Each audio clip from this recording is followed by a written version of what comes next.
Does this have something to do with the angle? Alam mo, may ibang media na nag-aanggulo na dinumina. Ang third partner, nilamon ng abogado ng depensa ang lead prosecutor na si Congresswoman Chervy Luistro. Nabalitaan niyo po ba yan, Kong? Yes, and of course that is fake news. We have to beware of fake news, no? Tayo, dito sa prosecution, we are representing the interest of every Filipino across the world at hindi tayo papayag na lamunin ng buhay ang laban ng sambayanang Pilipino. Pero sa totoo lang po, hindi naman kasi nangyari partner, dininay na ni Congressman Terry Ridon, yung angling, magtataka, yung positioning, yung pinuposition sa media. Sabi ko nga sa iyo, start na yan ng strategiya. Ng media strategy. Correct. Is that how you felt about it, Congresswoman? Parang positioning ang nangyayari, kanya-kanyang naratibo. Yes, and ever since, in-anticipate natin yan, yung mga SOCMED operation na yan. But what is clear to us, the prosecution team, our intention is to expedite the pre-trial conference, no? Klaro yun. And we were able to achieve that. Opo, so today is the continuation, partner. Correct. So today, marami rin ba bang kailangan i-settle? Ano bang dapat i-settle for today, Congresswoman?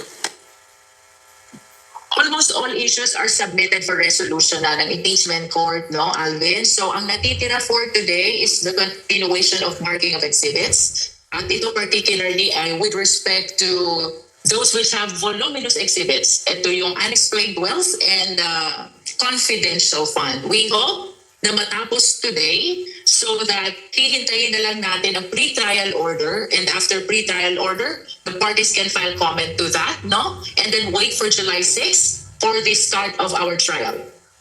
Pero Congresswoman, yan po ba sa mga plano ninyo ay pasok doon sa tinatawag ni Alvin na timetable? Kasi July 6 dapat masyado na eh.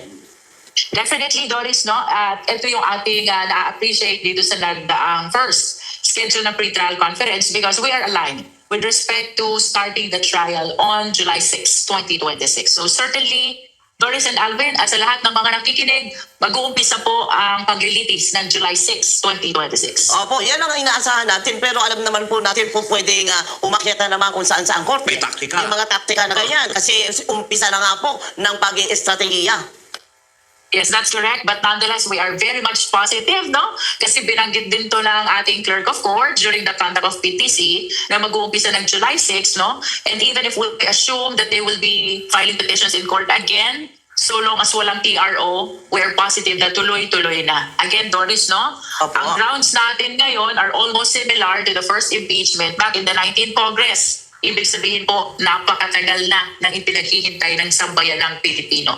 And that is our intention, to move forward sa trial na itong impeachment complaint na ito. Siguro ang point ng question ni Doris, Congresswoman, is wala na pong ibang paraan na madidelay ito. Kumbaga sure na tayo na magsisimula yan July 6. Hindi na pwedeng gawa ng paraan kasi baka makasigit na naman yung any delaying tactic. Hindi na naman magsisimula July 6. As far as I can see it, no?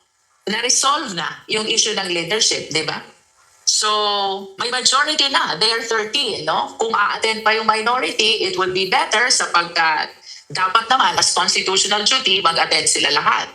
Tapos, ongoing na ang pre-trial conference. Once terminated, that is due for the issuance of pre-trial order. So, I don't see any reason anymore kung bakit madidelay pa ang trial nitong articles of impeachment, no? Okay. As a matter of fact, kamukha na nasabi ko kanina, it was mentioned in passing also during the conduct of PPC ng ating clerk of court na mag-uumpisa talaga tayo ng July 6. And even during the past interviews of SP Win Gatchalian, lagi niyang sinasabi na July 6 ang start, no? So, again, dahil okay na yung issue ng leadership, may majority na, duly elected na si SP Win, ongoing ang conduct ng PTC, aligned ang defense and prosecution at saka ang clerk of court with respect to July 6, I don't see any reason kung bakit maaantala pa ang trial nitong impeachment complaint. Paano po, Congresswoman, kung sabihin, planchado na lahat, pero pagdating ng araw, may sakit po yung aming lead abogado?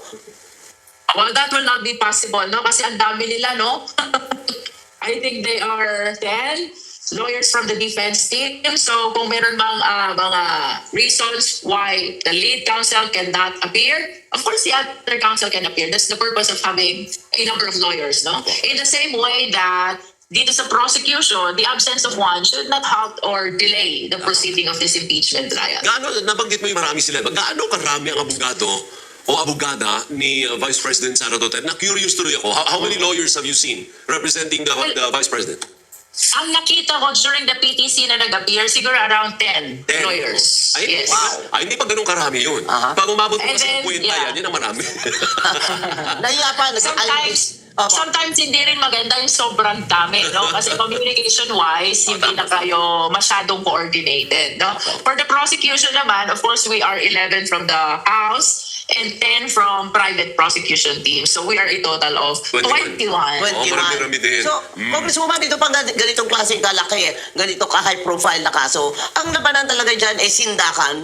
Ilangan po sa dami ng abogado, pero yung mga debatingaw, yung talagang kilala Eh si Ilor Nakapunan ba, masisindak mo? Si Laila de Lima ba, masisindak mo? Sige nga. Hindi mo mabusan at mabubulsalan ang mga bunganga ng mga ate ko na yan. Ganun po ba yan? Payo, naninindigan Doris, no? Wala pa yan sa sigawan, no? Wala yan sa sindakan. Nasa tibay ng ebidensya ang laban dito sa impeachment trial. And of course, we maintain our position that we have very strong evidence, no? Nevertheless, liwanagin natin ang constitutional duty ng prosecution. Mailatag ng maayos itong mga ebidensyang ito. It is the senator judges who have the constitutional duty to decide on this impeachment case. Si Attorney Romy Macalintal ay may inalabas na pahayag nito mga nakarang araw. As matter of fact, pinuword niya rin ulit sa akin ngayon. Oo. Sabi niya, hindi daw dapat bahagi ng pre-trial yung pagtatalo kung paano yung computation ng 2/3 vote to convict. Partner, hindi That is daw yan. correct. Hindi daw dapat pinag-uusapan yan. Lalo lang madidelay ang trial pag ito ay kanilang tatalakayin. Kasi tsak na hindi papayag yung depensa Oo. na mabawasan ang 16 votes to convict. What do you say, Congresswoman? Vin, if what was mentioned by Attorney Macalintal is during PTC, he's very much correct, no? Kasi very klaro naman ang agenda sa PTC. Stipulation of facts, list of witnesses, list of documents. Kaya wala naman talagang dapat pagtalunan ng mahigpit doon, no? Now, however, if this threshold for the purpose of conviction will be raised before the start of the trial and it will be raised by one of the senator judges, no? Of course, no one can stop them. But for us in the prosecution, we understand na hindi ito dapat nare-raise doon sa start ng trial. Nonetheless, we cannot stop the parties, especially when the presiding officer would allow them to deliberate on that matter. Ama, so napapag-usapan lang sa nasahid. Pero Oo. sa totoo lang, Hindi sa yun pre-trial, yung- hindi yun Oo. hindi pinag-uusapan doon yung kung ano yung equivalent ng 2/3 vote, Congresswoman. Yes, as a matter of fact, ay ito ang pinilit na magawa ng prosecution to make sure na bumilis itong PTC na ito. And so far, we have achieved that goal, no? Bumilis talaga. And kung ma-terminate ang pre-trial conference today, then we will just be waiting for the pre-trial order. That is the objective of the prosecution. And of course, especially during PTC, how to expedite the proceedings so we can proceed right away to trial. Pero as a group, as a prosecution, yung position po ninyo, yung 2/3, dapat hindi siya ibangga sa 24. Dapat ibangga siya sa 22. Is that the position of the group, the prosecution? Alvin, that is just my personal opinion. Personal lang, personal. But of course, when I see the interview of my fellow prosecutors, no, it appears to me that we are aligned Oo. towards that argument. Opo. Na Pero, dapat kung sino lang yung within the coercive power of the institution should be counted for the purpose of determining 2/3. No? But of course, again, that is just an opinion. Ang masusunod po dyan ay ang mga senator judges because it pertains to their procedure, no? Na tinatawag nating doctrine of political question and anchored under the time-honored principle of separation of powers. Ito po ay exclusively granted to the Senate. So, ako po'y naniniwala that it is also the Senate who has the exclusive prerogative to interpret the threshold for the purpose of conviction. opo, pero how do you offer that? Kung ikaw nasa prosecution, syempre ang depends sa ayaw no, naturally. Kung ikaw nasa prosecution, how do you offer that? Through a motion? Through a petition? Or magantay ka na desisyonan niyo ng mga Manifestation judges? lang. Oh. Well, kung talagang ipipilit mong pag-usapan, no, pwede siguro motion to clarify kung ano yung threshold na yun. But I think during the start of the trial, that will be premature, no? Oo. Baka baka siguro kapag malapit-lapit na yung conclusion of trial. But then again, no, kahit pwede natin yan erase, ang ending niyan, exclusive prerogative yan ng Senate. Ang mas malaking question ko lang doon, Alvin, with all the issues surrounding the Senate, kaya kayang ma-resolve yan among the 22 senators who are actively attending, no? Kaya nilang ma-resolve kung ano talaga ang tamang interpretation ng threshold. Kasi if they will fail in resolving that threshold, baka doon kailanganin ang tulong ng Supreme Court para ma-enlighten kung ano ang tamang threshold for the purpose of conviction. Pero ibig sabihin na Although initially, Alvin, talagang doctrine of political question to, which means exclusive siya for the Senate. Kaya lang question nga, paano mo ba i-resolve yan when they are so divided, no? Tama. Ay, tsaka pupunta siya sa Korte Suprema. Ang ibig sabihin nun, madidelay. Pag may nag-question sa Korte, kasi hindi mo naman mapipunan sa yung mga maestrado na now na.